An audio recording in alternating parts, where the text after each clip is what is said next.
समर्पयामि इमान् सर्वोपचारार्थे गन्धाक्षत पुष्पाणि समर्पयामि। सभी जगह चढ़ा दीजिए। जो हमें ज्ञान रूपी प्रकाश की ओर ले जाए वो गुरु, जो हमें अज्ञान रूपी अंधकार से ज्ञान रूपी प्रकाश की ओर ले जाए वास्तव में वही गुरु से नहीं कहा जाता जो चेला का धर्म अपने के लिए गुरु बनता। आज के समय में आप देखते होंगे सामूहिक रूप से चेला बनाया है। हजारों लोग एक जगह बैठते हैं और बस उनकी गुरु दीक्षा हो जाती है। क्या ऐसे गुरु चेला बनाया जाता है? केवल अपने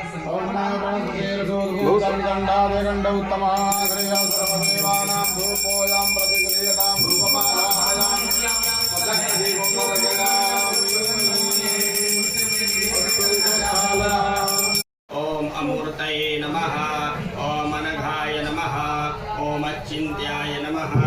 ओम भयकृते नमः, ओम भयनाशनाय नमः, ओम अणवे नमः, ओम बृहते नमः, ओम कृशाय नमः, स्थूलाय नमः, ओम ऋणभिते नमः, ओम निर्गुणाय नमः, ओम महते नमः, ओम धृताय नमः, ओम स्वधृताय नमः, ओम स्वास्याय नमः, ओम प्राग्वशाय नमः, ओम वंशवर्धनाय नमः, ओम भारभृते नमः,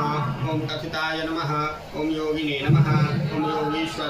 योगीशाय नमः, ओम सर्वकामदाय नमः, ओम आश्रमाय नमः,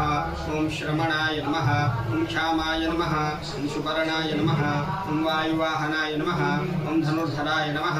ओम धनुर्वेदाय नमः, ओम दंडाय नमः, ओम दमयित्रे नमः, ओम दमाय नमः, ओम अपराजिताय नमः, ओम सर्वसहाय नमः, ओम नियंत्रे नमः, ओम नियमाय नमः, ओम यमाय नमः, ओम सत्वते नमः, ओम सात्विकाय नमः, ओम सत्याय नमः, ओम सत्यधर्मपरायणाय नमः, ओम अभिप्रायाय नमः, ओम प्रियार्हाय नमः, ओम अर्हाय नमः, ओम प्रियकृते नमः, ओम प्रीतिवर्धनाय नमः, ओम विहाय सगतये नमः, ओम ज्योतिषे नमः, ओम सुरुचये नमः, ओम होतभुजे नमः, ओम विभवे नमः, ओम रवये नमः, ओम विरोचनाय नमः, ओम सूर्याय नमः, ओम सवित्रे नमः, ओम रविलोचनाय नमः, ओम अनंताय नमः, ओम होतभुजे नमः, ओम भोक्त्रे नमः।